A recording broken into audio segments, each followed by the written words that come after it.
Car la grâce de Dieu, source de salut pour tous les hommes, a été manifestée. Elle nous enseigne à renoncer à l'impiété et aux convoitises mondaines, à vivre dans le siècle présent selon la sagesse et la justice et la piété. En attendant la bienheureuse espérance et manifestant de la gloire du grand Dieu et de notre Sauveur Jésus-Christ, il s'est donné lui-même pour nous, afin que nous, rachetés de toute l'iniquité et de se faire un peuple qui lui appartienne, purifié par lui et zélé pour de bonnes œuvres. Dis ces choses, exhorte, reprend avec une pleine autorité. Que personne ne te méprise. Amen. Amen.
Aujourd'hui, nous les enfants, nous sommes à l'honneur et nous vous montrerons célébrerons ce que nous avons préparé. Amen. Notre message a pour titre « Vive par grâce ». Un titre intéressant, n'est-ce pas? Prions. Merci Seigneur pour tous tes bienfaits. Seigneur, maintenant que c'est le moment de t'adorer, viens, efface-moi et parle à ton peuple à ma place au nom de Jésus. Amen. Amen. Notre texte de base est tiré de Tite 2, versets 11 à 15, qui nous dit ceci. Car la grâce de Dieu, source de salut pour tous les hommes, a été manifestée. Elle nous enseigne à renoncer à l'impiété et au convoitisme moderne, et à vivre dans le siècle présent selon la sagesse, la justice et la piété.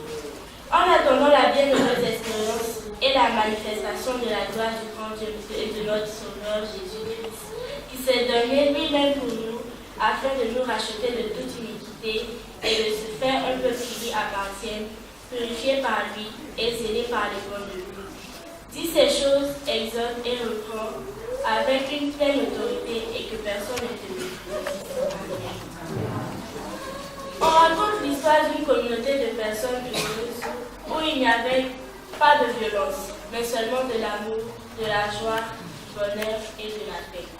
Chacun avait un petit fuzzy bag qui est un sac contenant l'amour, la paix et le bonheur. Ce fuzzy bag est donné à toute personne à la naissance. À chaque fois que quelqu'un mettait la main dans le sac, il pouvait prendre un warm fuzzy qui est une source de bien-être, de chaleur, de sensations agréables. Qui aimerait en avoir un?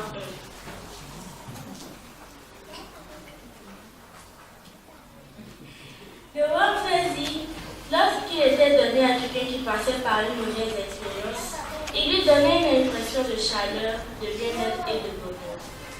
Les gens passaient leur temps à les donner et à en recevoir. Comme ils étaient donnés gratuitement, en avoir un homme suffisant n'était pas un problème. Un jour, une méchante femme qui préparait des pommades et des potions pour les malades se mit en colère parce que personne n'achetait ses produits. Elle était rusée, donc elle imagina un plan méchant. Un matin, alors que deux jeunes passaient près d'elle, elle prétendit s'être évanouie. Et lorsqu'il lui tendit un warm fuzzy, elle dit, si vous passez votre temps à en donner, vous en aurez plus. Il fut étonné et lui demandait, voulez-vous dire qu'il n'y aura plus de warm fuzzy dans notre sac? Elle dit non, absolument non. Et une fois que ça sera fini, vous en manquerez. Après ces paroles, la sorcière s'envola en riant. Les jeunes prirent cela à cœur et cessèrent de donner et de recevoir les warm fuzzy. Il se mit à se plaindre et à bouder lorsqu'il voyait les gens le faire. Quelque temps après, tous se mirent à stocker et à cesser de donner des warm fuzzy, avec pour résultat que les personnes commençaient à se replier sur eux. La communauté devint violente. Les vols et différents types de crimes en furent les conséquences. La communauté paisible et aimante n'existait plus. De plus en plus que les gens se rendaient chez la sorcière pour acheter ces produits qui n'offraient ni amour, ni joie, ni paix, ni bonté. Et les années passèrent et la communauté devint de plus en plus violente. Tim et Maggie, deux jeunes, allaient en visite chez leurs grands-parents. Et ils ont vu des warm fuzzy dans une armoire et ont demandé ce que c'était. Leurs grands-parents leur racontaient l'histoire et ils ont voulu en apprendre plus. Donc avec le temps, ils ont commencé à partager des warm fuzzy. Et lorsque les gens les ont vus, ils ont fait de même. Et la communauté est redevenue comme avant. N'est-ce pas merveilleux? Cette histoire décrit la première société en laquelle Dieu qui créa l'univers fut satisfait et dit très bien. Il y avait abondance de paix, amour incommensurable, joie illimitée, bonheur infini, santé parfaite, une saine utilisation du temps et un face-à-face en communion verticale et horizontale. Mais Satan et ses forces démoniaques envahirent le très bien et voici ce qui résulta. La nudité devint honteuse. Les doux rêves se transformaient en cauchemars. Le blâme devint le sport national. Les repas somptueux devinrent dépendants de la sueur du front. La grossesse fut sujette à la tristesse et à une souffrance indescriptible. Les épines et les charbons devinrent la végétation naturelle de la terre. La violence domestique devint alors On commença à plaquer l'autre, on commença à mentir. Des relations amoureuses triangulaires virent le jour.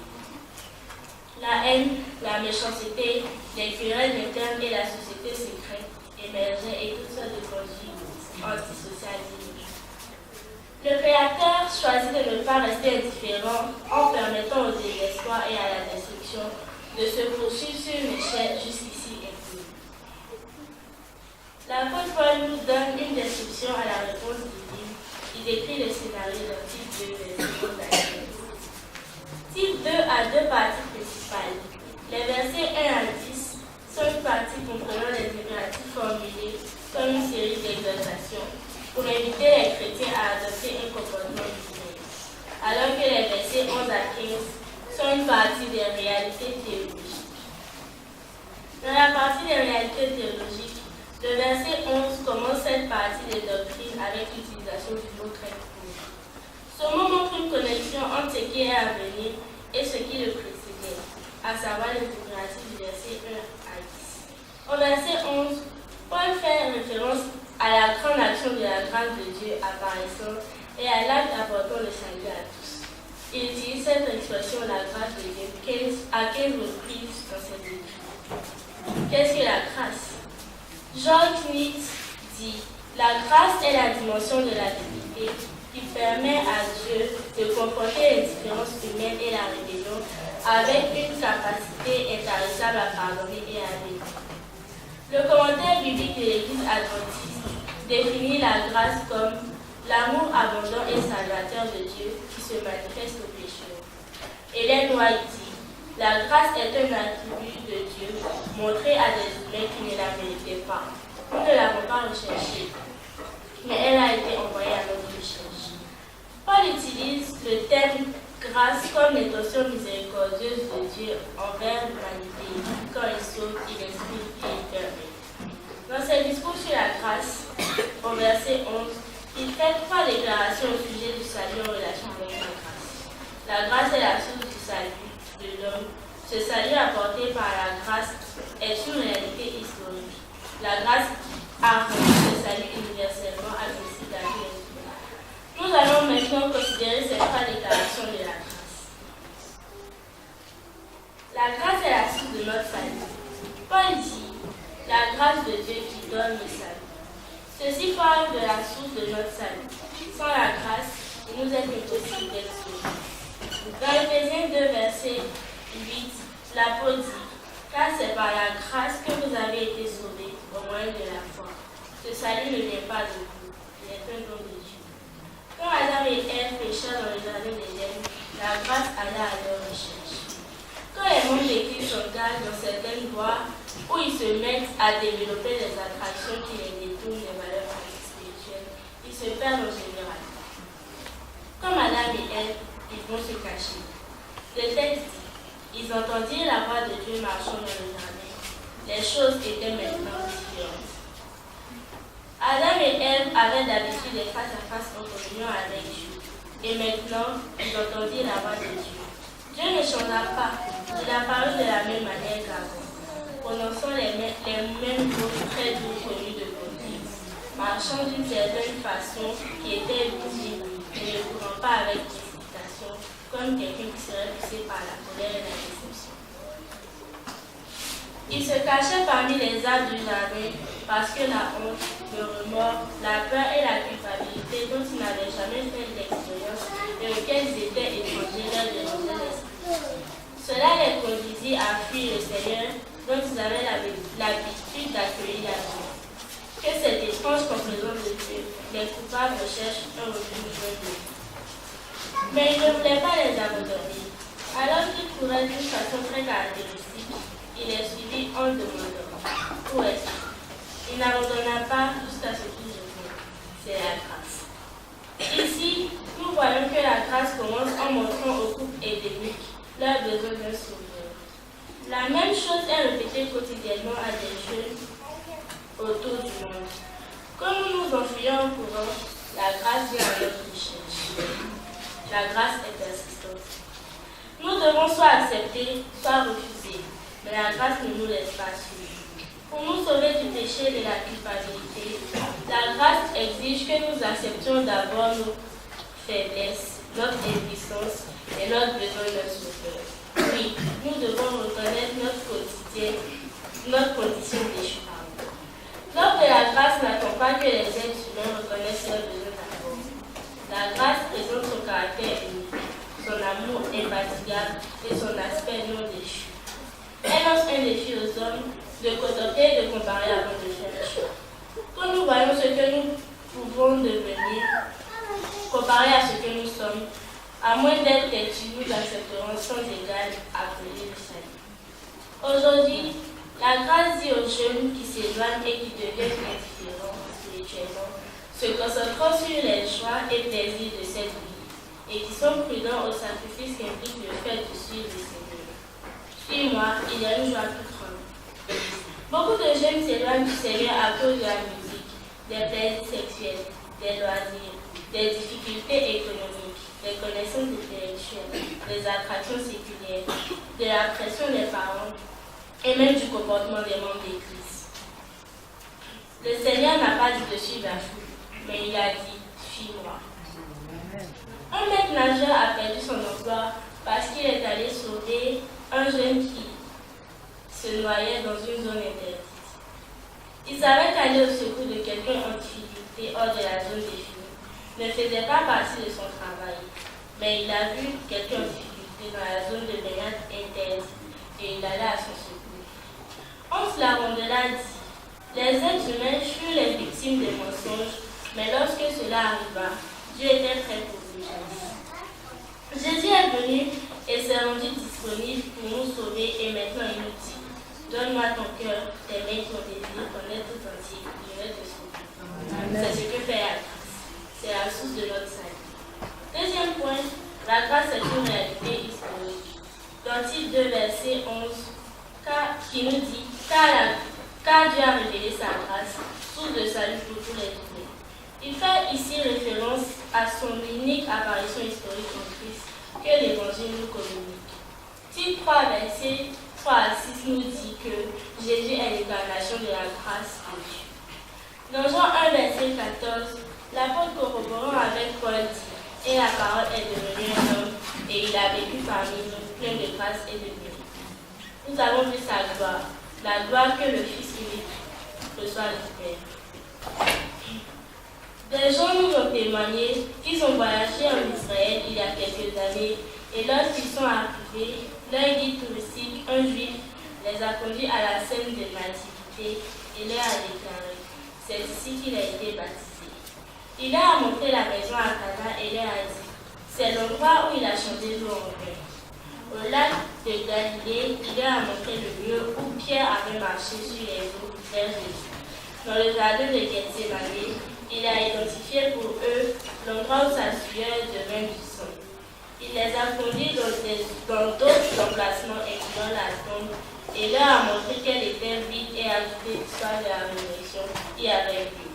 À la fin du tour, il a déclaré qu'il ne croyait pas que Jésus, dont il leur avait parlé, est le Messie. Mais c'est pathétique. En tant que chrétiens, nous croyons les Écritures. Nous croyons que le retour du Messie et la grâce qu'il nous donne n'est pas un phénomène futur. La venue de Christ et son acte sacrificiel qui a rendu notre salut possible est une réalité historique. Notre anticipation en ce moment est la glorieuse apparition du Christ qui reviendra de la même manière qu'il est monté au ciel. Ce sera la finale de cette partie du théâtre de la vie. Billy Graham et Charles Templeton étaient deux évangélistes et amis qui devinrent célèbres dans les années 1940. Les deux amis finirent par se séparer. Templeton est mort en 2001, peu après avoir écrit le livre Farewell to God. Avant sa mort, Templeton dit à Billy « Nous ne pouvons pas continuer à croire que Dieu a créé le monde en 6 jours. Cela s'est fait pendant plus de 1000 années. » Il dit aussi « Je crois que Jésus a vécu. Il fut un homme bon et droit, un grand exemple, mais il n'était pas le Fils de Dieu. » Templeton recherchait une conviction intellectuelle. Par la foi, Billy accepta l'histoire de la vie. Templeton mourut athée. Billy appela le monde à Christ. Jeune homme. En tant qu'adventiste du 7e jour, Nous croyons dans le Jésus historique. Il n'est pas un mythe. Il a marché en Palestine. Il est allé à la croix. Il est mort pour vous et moi. Christ est venu dans une zone de combat et il a fait face aux attaques et aux missiles du diable. Il les a tous interceptés et les a vus. Oui, il est venu dans un monde infesté de dons de main et de fraudeurs, les a affrontés dans un combat et a déclaré c'est fini. Cet acte intentionnel, il a remporté la victoire et la rédemption pour l'humanité et l'espoir d'une restauration éternelle pour tous ceux qui l'acceptent comme leur sauveur. La grâce rend le salut disponible à tous universellement. Tite 2, verset 11 nous dit « Car Dieu a révélé sa grâce sous de salut pour tous les humains. » Ellen White a dit « Satan était ravi, pensant qu'il avait réussi à avilir l'image de Dieu en l'homme. Jésus vient alors rétablir en l'homme l'image de son Créateur. Lui seul peut reconstituer un caractère aimé par le péché. Il vient chasser les démons qui exerçaient une domination sur les volontés. Il vient nous arracher à la poussière et remodeler les caractères déformés pour les rendre semblables aux humains modernes et leur communiquer la beauté de sa propre gloire. » Dans Jean 3, verset 16, Jésus dévoila les objectifs de sa mission pour sauver. Quiconque croit. Personne n'est exclu de son plan. Ceux qui ne sont pas inclus sont ceux qui choisissent de s'en aller et de s'éloigner de sa grâce salvatrice, qui est déjà donnée gratuitement à tous. Son commandement inclusif à tous les disciples se trouve dans Matthieu 28, verset 19. Allez donc auprès des jeunes gens de toutes les nations et faites de mes disciples. Baptisez-les au nom du Père, du Fils et du Saint-Esprit. L'an dernier, des personnes ont assisté au festival des laïcs avec plus de 1500 laïcs de l'éducation.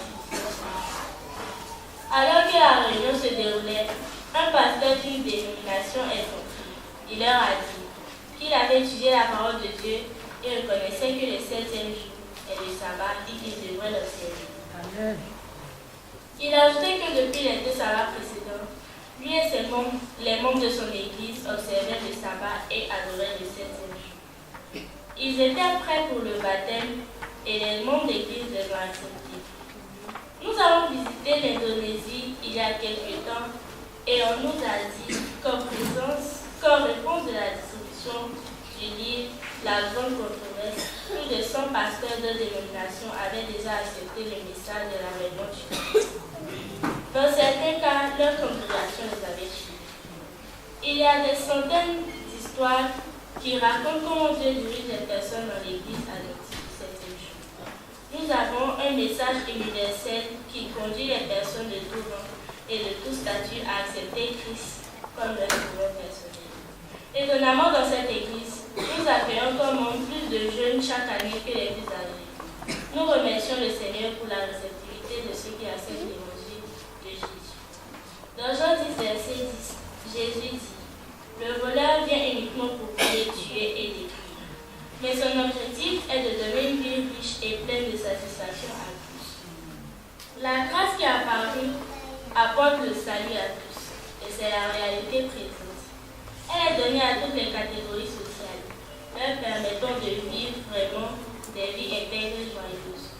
Chacun a l'opportunité de se réjouir dans la foi et dans une relation satisfaisante avec lui. La race, le langage, la culture, l'ethnicité, le statut social, l'identité de la couleur nationale où aucun être humain ne peut exclure quelqu'un du salut rendu accessible à Christ.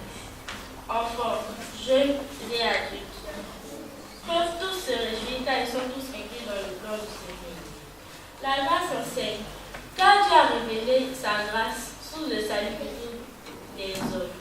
Elle nous enseigne à renoncer à une mauvaise conduite et aux désirs terrestres pour mener dans ce monde une vie raisonnable, juste et fidèle à Dieu. Dans ce verset, Paul personnifie la grâce. Nous pouvons dire qu'elle arrive avec un post-doctorat en divinité de l'Université de l'Éternité. Il donne la grâce, capacité intellectuelle, sagesse, expérience, autorité, profil académique et statut professionnel.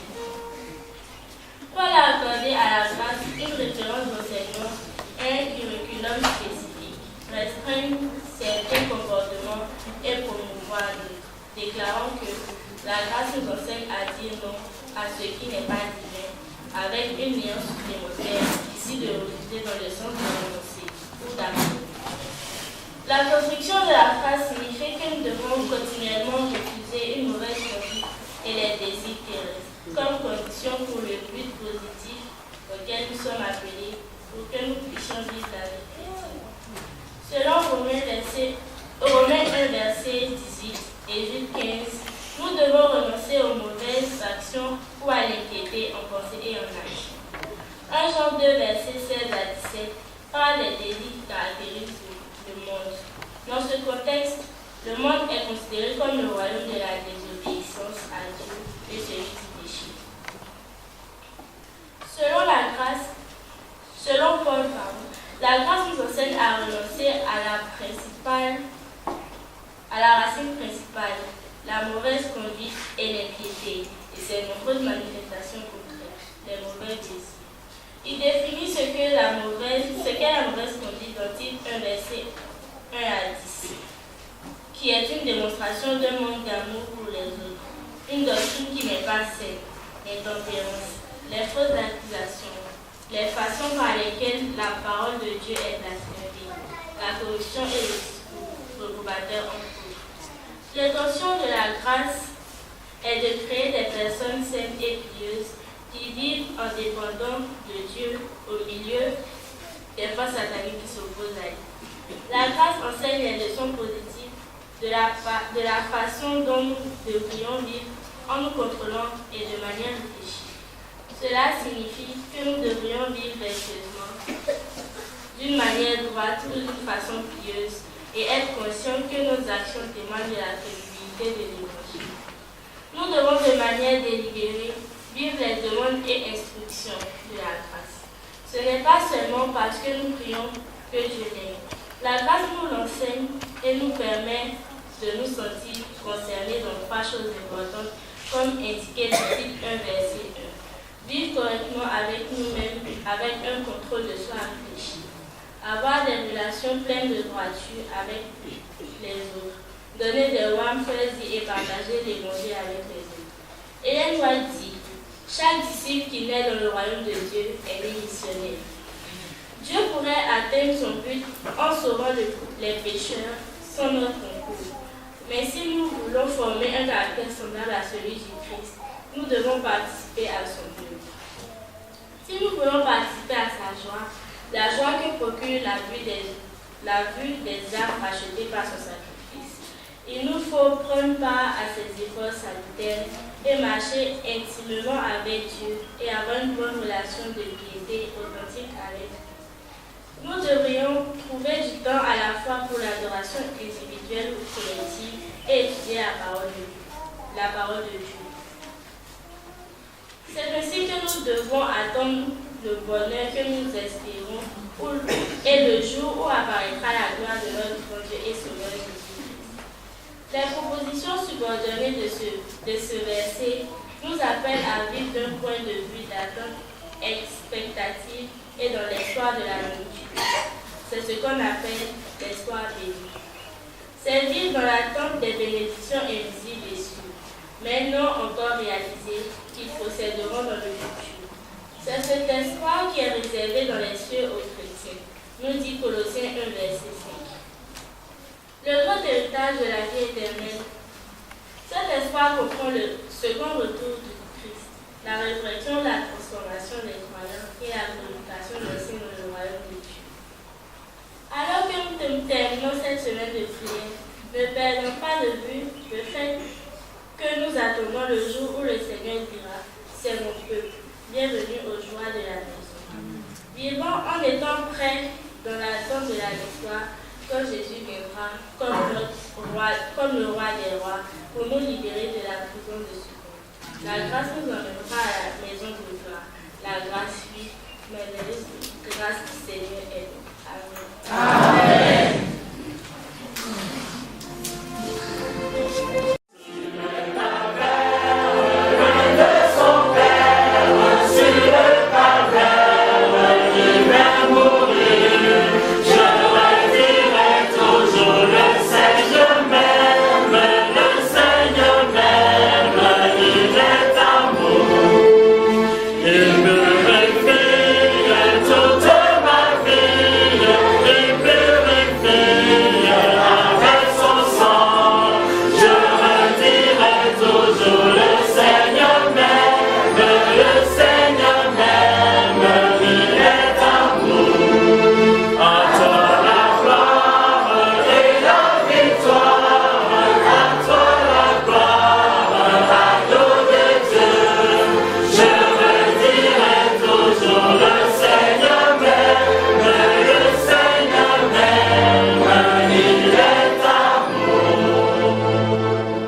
qu'ils puissent être une bonne influence pour leurs enfants. Éternel, mon Dieu, mon roi, nous voulons à présent te confier nos enfants.